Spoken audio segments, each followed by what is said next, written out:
Welcome to Season 3 of the Knack 4 Business Podcast. Over 350 episodes strong, we're here to ignite your entrepreneurial spirit with fresh insights, networking gems, and creative strategies that elevate your game. Are you ready to discover what your Knack 4 business truly is? Your hosts are Bernie Franzgrote from Creative Insight and Wayne Pratt from Motivate You Inc. Today's topic is 4 truths that move humanity forward. Question for the audience. How can you align your business with a deeper purpose while still growing and staying profitable? That's what our guest is all about. Genevieve Piturro is a dynamic speaker, best-selling author, and purpose-driven leader whose journey from corporate success to nonprofit impact has inspired audiences across the nation. A former TV marketing executive, she made a life-changing pivot after a simple yet profound question from a 6-year-old girl in a shelter, which sparked her mission. She founded Pajama Program, a nationally recognized non-for-profit that has delivered over 8 million pajamas and books to children in need. As a TEDx speaker and creator of the Purpose Acer leadership program, Genevieve empowers individuals and organizations to embrace purpose, passion, and the power of human connection. She has authored 2 best-selling books, Purpose, Passion, and Pajamas, and Purpose, Passion, and Moxie, and has been featured on Oprah, CNN, GMA, The Wall Street Journal, and Forbes. Through her masterclass and national purpose summits, she continues to inspire leaders to align their goals with meaningful impact. When she's not on stage or writing, you'll likely find her by the ocean, embracing the next wave of inspiration. Genevieve, welcome. Do you have a favorite quote or saying, ma'am? I love boldness has genius, power, and magic in it. Whatever you dream of, begin it now. Do you have a tagline for your business? Usually I say your purpose, your legacy. It's short and sweet, and people are starting to realize that what we do now is really what people will remember us for. It's the memories of us today, tomorrow, and next week that's important. So your journey started with a single moment and a little wee gal in a shelter. Give us a context. What was wrapped around that moment that you go, hey, I've got an idea and let's rock this boat? Sure. I was a TV exec. I always wanted to be a TV executive from watching Mary Tyler Moore's show as a child. And I did that for 12 years. And I was a workaholic. I was single, was in Manhattan. And one day, a voice in me, which I now call my heart voice, asked me, if this is the next 30 years of your life, is this enough? And that stopped me cold. And I realized in a moment, in 30 years, my life would have very little meaning except the things I could buy and the adventures I had that really were self-serving and helping others further their careers. Didn't have meaning. And I remembered seeing a news clip of children in a home where they were being hurt and police and social workers taking them out and bringing them to a shelter. So I called the shelters and I asked if I could come and read to the children at night after work. And I don't know what inspired me to do that, but I've learned in the last 25 years that those instincts are your heart telling you what to do. And I followed, thankfully. And when I read to the children at night, different children all the time, every week, it broke my heart to see that they were brought in obviously traumatized, that they hadn't been cared for, their clothes were not clean, it didn't fit. And while the shelter was a safe place, going to sleep there in their clothes was just something I couldn't get out of my mind when I first saw them going up to cots and futons, some of them crying. I asked if I could bring pajamas one night, and staff said, that'd be great. Nobody thinks of pajamas. So I did. And when I started handing them out after I read stories the next night, one little girl was so afraid of me, she just wouldn't take the pajamas. She kept backing off. And I kept trying to gently coax her into taking the pajamas, but she just shook her head no. She hardly said anything all night. And finally, I saw her watching me as I gave them to the other children, and I thought, let me try one more time. And I went over with a pink pair, hoped she would take. And I knelt down and asked her if she wanted to feel the pajamas, how soft they were. And I told her she could keep them. She never had to give them back. They were hers. And I tried one more time. I said, honey, do you want to take your pajamas? And she leaned in and asked me, what are pajamas? And that's what really broke my heart. I was stunned. I was just obsessed from that moment, thinking how many of these children are out there. I wanted to sweep her up and take her to my apartment. And it just wouldn't let go of my heart, that moment. Have you ever had a chance to reach out to kids that you've made an impact with? Did keep in touch with several over the years, not her. It was early on. I never even took notes. I had no idea what would become of Pajama Program. I don't even think I had a name for it, except that I went to visit and read stories and then eventually bring pajamas. So not her. And I wonder about her all the time. Others, yes. And sometimes I speak or I get a call or an email, and there's somebody who was in a shelter and remembers that. And I had a speaking engagement last year where after I finished, a woman came up to me and she was crying and she had her phone and she said, listen, and it was her sister. And her sister said, my sister is there listening to you speak. And she called me because we remember getting pajamas and that was you. And there's no word for that blessing that I received getting to see them and talk to them and just know that they were okay. Genevieve, in over 300 podcasts, I guess you made me cry. Oh, It's all good. yes. Here's my first question. One thing I find about coaching is it's highly transactional. It's the bigger, I want a bigger boat, bigger house, bigger car, bigger whatever. And it isn't about purpose. It isn't about meaning. How did you fight back against that transactional push? Two things. First, everybody in my world changed when I finally came clean and said what I wanted to do and wanted to make that change. Second, I got into financial disaster because I stopped caring about I was a shopper and I was not a saver. I racked up all my credit cards with pajamas and books. People would look at me in the store with carriages of pajamas and books asking me if I ran a camp or whatever. It took me a few years to get out of the financial mess, but it didn't stop me. It was the most powerful, heartfelt thing I could have ever experienced. When you started down this path, you probably came across a couple of things where you had a perception of how this should run. And then all of a sudden you go, I got to adjust because you want to stay on course to the purpose. What are the misconceptions that people might have if they're doing something so that it'll save them some headache or heartache in the process? In other words, to be sustainable in what they're doing. What are the misconceptions they might have? Don't grow too fast. You know how many people found out I was giving pajamas and books and said, why don't you give toothbrushes? Why don't you give some food? Why don't you give this? Why don't you give that? And really, the reason I started saying, no, I can only do pajamas and books was because it was only me.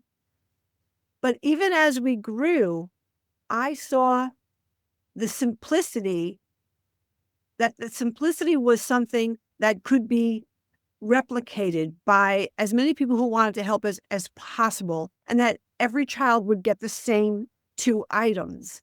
I didn't want to run into, we don't have enough blankets and we don't have enough toothbrushes.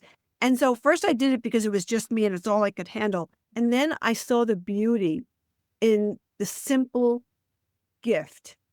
Because as anyone who gives gifts and who runs an organization where that's part of what they're doing, we're giving love. It took me a while to see that, for it to boil down to, that's what it is. And the fact that the pajamas are comfy and cozy and warm helps, but it represents, all those words represent love.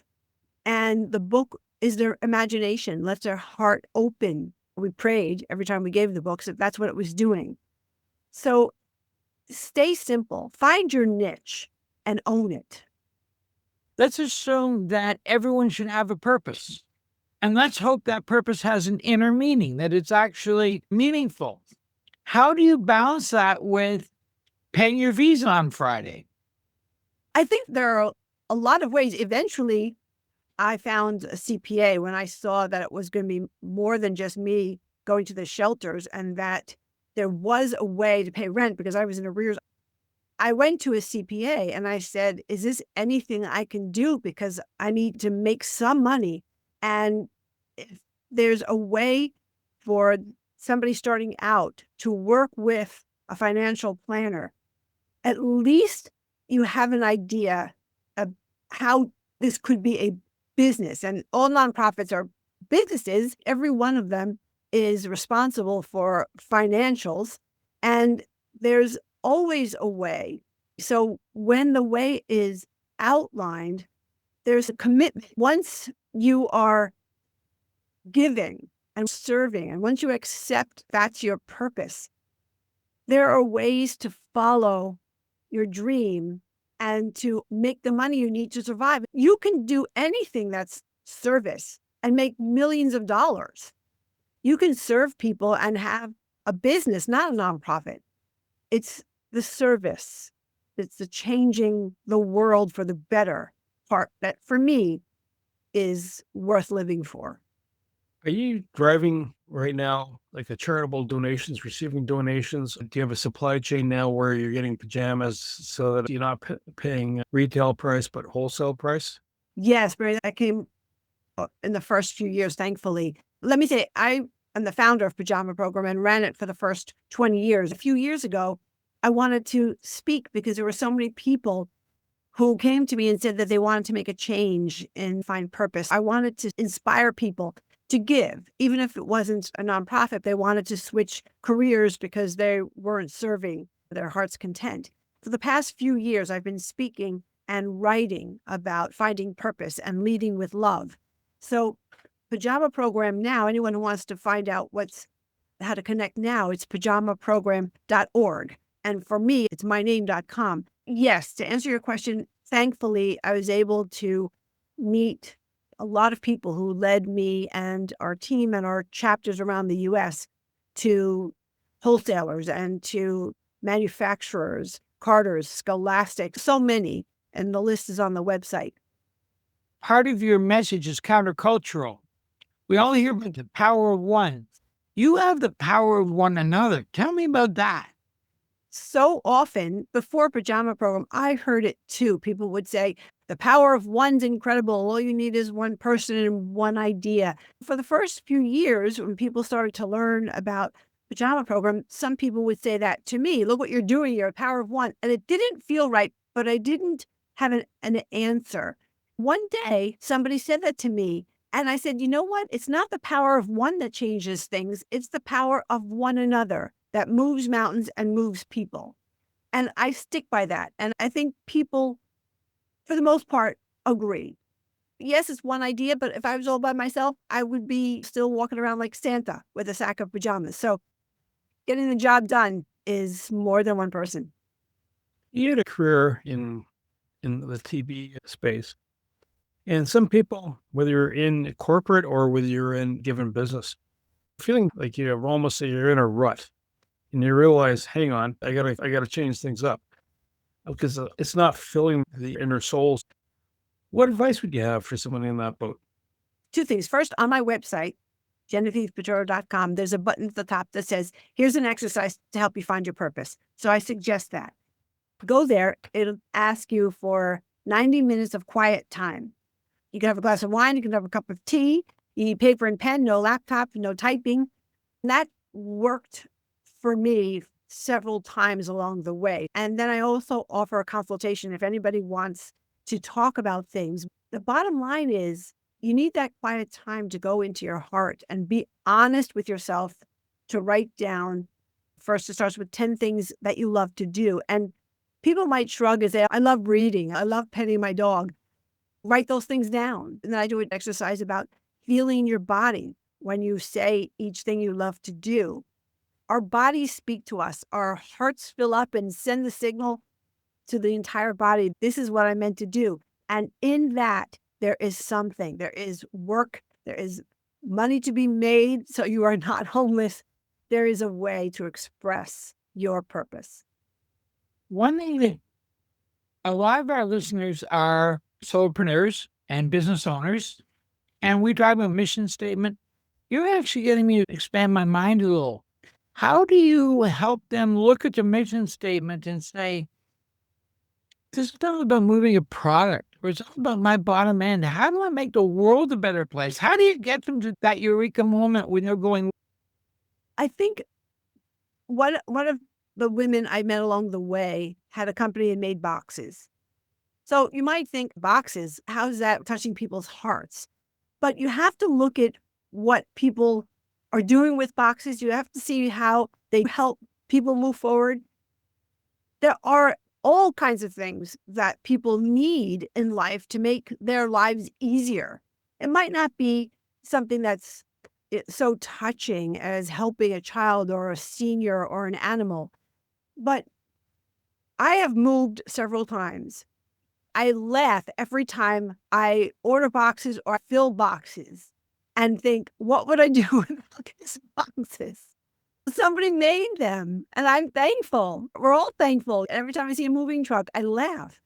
There's always a way that it's not always a way, but if you look for a way that your product or your service makes something easier for someone, and you love that and lead with that, you're filling a niche that makes something better, easier. Every time someone starts a new venture in a business, you might run into a stumbling block here and there. When you're starting out as a solopreneur or up and running, you hit certain moments, you hit brick walls that weren't anticipated. What were the biggest ones you encountered and how did you overcome them? The first one I would say to that question, Bernie, is I didn't surround myself with my cheerleaders. At first, I didn't surround myself with anyone who knew what was really happening. In my book, one of the lessons is leave juggling to the clowns. Because we are, unfortunately, humans with a lot of self-doubt and unworthiness and fear. And when you are all by yourself, the only one that's talking to you is your negative self. And that was a big mistake for me, and I think for all of us. So I say, round up your cheerleaders. Start telling people what your heart is asking you to do, and know that there might be naysayers. I have stories about naysayers that really set me back months and broke my heart.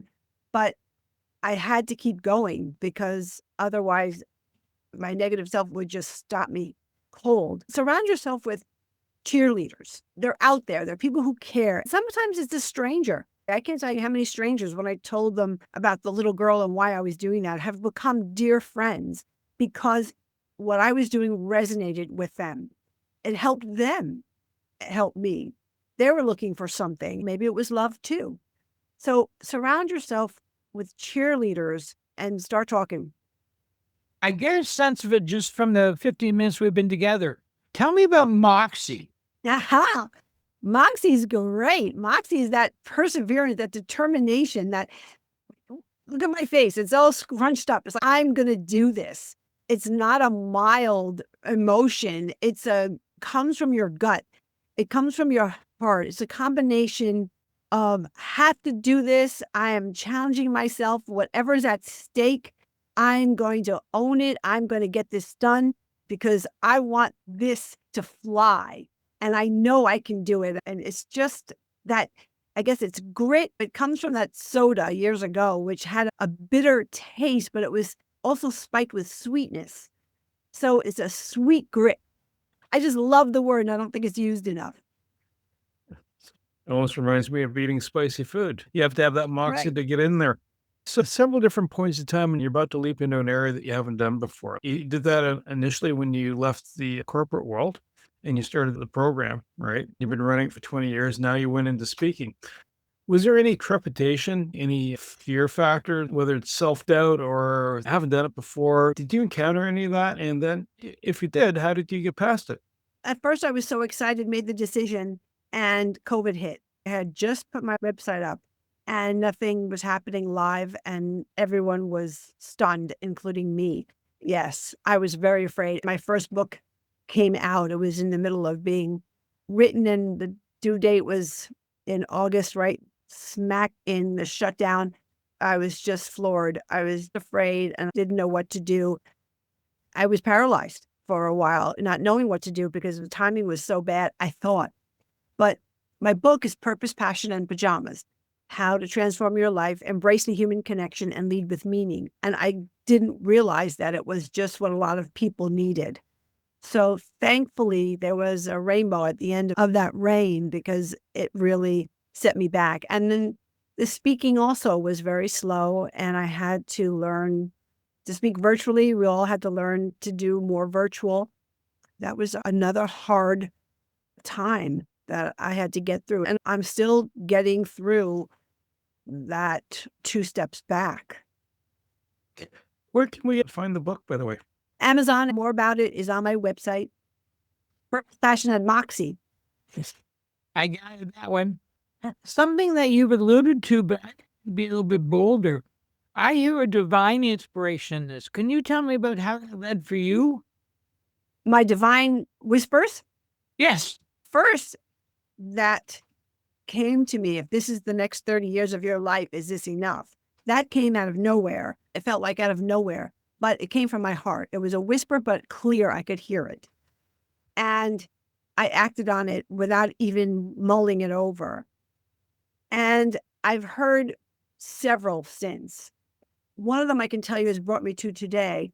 A couple of years in, amidst the difficult time of trying to grow it and not having an income and just doing whatever I could without paying attention to the bills and the collections, I heard another voice in me. And a lot of us hear it in that state between waking and sleeping, just as you're going to sleep or just as you're getting up. And I heard, it's about love. Now, that was about 15 to 17 years ago. And that made me believe that it was the right thing to continue, because it wasn't about giving the kids articles of clothing. It was about love. And I couldn't turn away that responsibility. So I kept going. And I think now I speak about leading with love. It's about love, and everything's about love. My mom passed in September, 89 years old. And someone smart said to me, ask her if she has any life advice. My mom was coming in and out of consciousness. And I asked her, held her hand, and her eyes were closed. And I said, Mom, do you have any life advice for me? And you know, she took a few, maybe 10, 15 seconds of silence. And without opening her eyes, she said, remember the love. That was a message for me, not to forget. Everything's about love. What I was doing was about love. People who were helping were doing it because they felt love, and it moves people. And I think we're at a time where leaders are leading with love, and I want to be one of them, and I want to inspire people so that they don't feel alone, and so they can see what can be done to be a voice that moves the world through love. You're on TEDx, you've written books, you have a message. To craft that message, you have to reach the audience and strike a chord. The art of storytelling captures the mind, the imagination, and the heart. How did you evolve that? Is that something from your previous corporate life, or is that something that you see the story and then it's not fabrication, but it's because you're recalling the actual events as they transpire and the observations. How did you craft that story so that it goes boom? I was in marketing, but I didn't realize that doing everything myself, including staying up till all hours of the night 25 years ago, making brochures on a laptop, was thanks to the marketing history that I had. The story I didn't tell for quite a while, and that was to the detriment of our growth when it was just me. Because what I realized when I was brave enough to tell the story, I asked a girlfriend to have a drink, and I wanted to tell her that I was thinking about leaving my career to give pajamas and books to children, because this little girl I met in the shelter, she was the first one I ever said anything to. And she knocked me right down. She said, are you crazy? You can't make any money. You 12 years invested in this. You're on your way to the executive team. Why would you do this? Can't you do that on Saturday? Just bring pajamas on Saturday. So I shut up for 6 months. And it wasn't until I met a man I was dating where I realized I better come clean, because he's going to think we're going to be a 2-income relationship. And I have a feeling it's not going to be that way. And he said, go for it. I realized that there were people I could trust that wouldn't say what my friend said, that would say more along the lines of what this man said, this heartfelt man. And so the more people I was brave enough to tell, their reactions to the story helped me in my telling of it so that I could discern the people's reactions to mean, that's nice, good luck, or that's nice, I feel it too, and I want to help. It was the reactions that I received in telling the story that I could see where I was touching a chord the same way that little girl touched me. And I swear to you, I channeled her every time, and I still do. Tell me about the ACER program. As a leader, I realized that the way I was able to attract people who wanted to help was different than the way I was led by a boss. I think a lot of us in the 70s, 80s, even 90s had bosses. You sat in a room, they told you what was going on, they gave you an assignment, you left and you did the assignment as you were told. But with Pajama Program, as the volunteers came and then the staff came, it was very collaborative because I wanted people to feel, well, the mission. I wanted people to feel the purpose. I wanted people to understand we were making a difference to children, but also to donors, also to families. It just automatically turned into a collaborative leadership style with love always leading.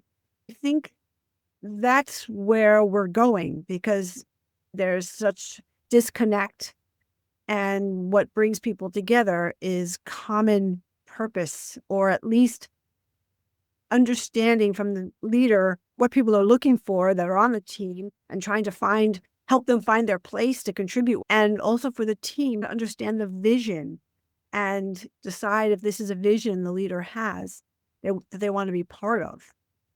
The one lesson you didn't expect running a purpose-driven business. One lesson I didn't expect: to cry on stage when I speak. I have a hard time with several parts of my story, especially when I can see the audience. I know the parts that still feel like it was yesterday to me. If they feel that too, the silence is deafening. And I feel like everyone's hearts, including mine, are exposed. So not only am I feeling the pain of that little girl, but I'm feeling the pain of all of us who understand and feel that. And I think we feel it because all of us have that hole in our hearts for some reason.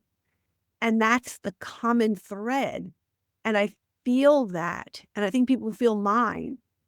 And I never thought that I would be releasing so much emotion coming from a world where emotion was not allowed in the business world. And I'm still surprised when I take that stand. I say a prayer and I say, if I start to cry, just let me be able to stop. If a business is looking to integrate this, they see a cause that's worthy. Some businesses become social enterprises. So the cause is primary. You have stakeholders, shareholders concerned, but they're not the prime concern. The prime concern is the social cause. But if you are a business and you want to do a good deed, is it more like just here's some money and plug it in, or a bit more of a crafted message? How's the best way for a business to put themselves in and engage with what they want to support? Yes, definitely more organizations are engaging in the mission and purpose locally, and wherever they have their chapters or offices, they are finding a way to bring that organization into their business by volunteering with their staff or by getting to know what they're doing on a daily basis, on-site visits, and feeling like they're really a partner, not just a person handing a check. It's very important, and companies are doing this, to ask the employees. And maybe a lot of them are rotating what they give to or including what their employees care about. That's key. Otherwise, nobody's going to go and volunteer if you're doing something for one type of organization and you didn't check it. That's not number one on their list or even number two. So I think, yes, get involved, invite them to be part of your organization and ask if you can participate. And second, see what your team cares about and how to make your giving represent that. Sometimes when people talk, I love when they say, "Oh, I'd love to." And I stop them often and say, "No, you wish to." There's absolutely nothing backing that. How do you help them combine resilience with that purpose so that it isn't just they've not confused it with the tooth fairy? Are you talking about someone who wants to start something or change a career, or somebody who wants to give to an organization? Any of those. Oh, okay. There's always a way. Not only do you have to jump like I did and change your career, you can slide in what your heart and your passion is. So if you are a CPA and have been for 20 years, but you really love to sing or cook, we explore ways to slide in your passion. Maybe you haven't taken any singing lessons, or say you don't have any time. There's a way to find places where you can sing. You can take lessons. You can do so many things that people just don't make the time to explore. And I can help direct those things and give them a breather. They don't have to just be looking at jumping off the corporate ladder and telling the world, I am not an accountant, I am a singer. There's a way to slide that into your life, and it's very fulfilling for a lot of people. And it's enough because you have not pushed it farther back on the back burner. For somebody who wants to explore where their heart is and where they want to make a difference, there are so many ways to give and so many different people and animals to pour your heart into. It's about exploring where you want to make the world a better place. Your charity, is it national or just local to you in New York? Pajama Program is national with 40-some chapters around the U.S., and everything is on pajamaprogram.org, including your local chapter and how giving stays locally. So how does a person, if they wanted to support this, they're listening to this, and either having worked in a healthcare institution, we had the auxiliary, and next thing you know, they'd be knitting little for infants and stuff like that, little hats and stuff like that. If someone wants to support this program, how would they engage? Is it product? Is it money? Is it time? What are you looking for? All of that. So if you go to pajamaprogram.org and go to the chapter, see if there's a chapter by you, there will be a contact for you in the area that you're looking for, or a national that will help you if you're doing a drive, where in your local area to bring what you've collected, new pajamas and new books. If there's a possibility to volunteer, go to the website and look for the chapters and start there. Are you ready for Canadian pajamas? Lumberjack, I'm okay. That's great. Pajamaprogram.org should have all that information. If not, certainly reach out to me. If you wanted to leave advice for the audience, like a couple of top points, either you're in business or all of a sudden you found a new passion, a purpose, and you're going to shift gears, totally pivot from what you're doing or do a makeover in life. What top points would you want to leave with people if they want to engage their passionate project to help other people? I would say first, it sounds like this person is listening to his or her heart voice, and that's the first thing. So feel connected to your heart and know with all of your heart that this is what you're meant to do, whether it's full-time or part-time. As soon as those doubts come in and you're embarrassed to tell anybody, or you feel like you don't know anything about it and nobody's going to take you seriously, all those doubts and you can't do it come up, keep moving forward.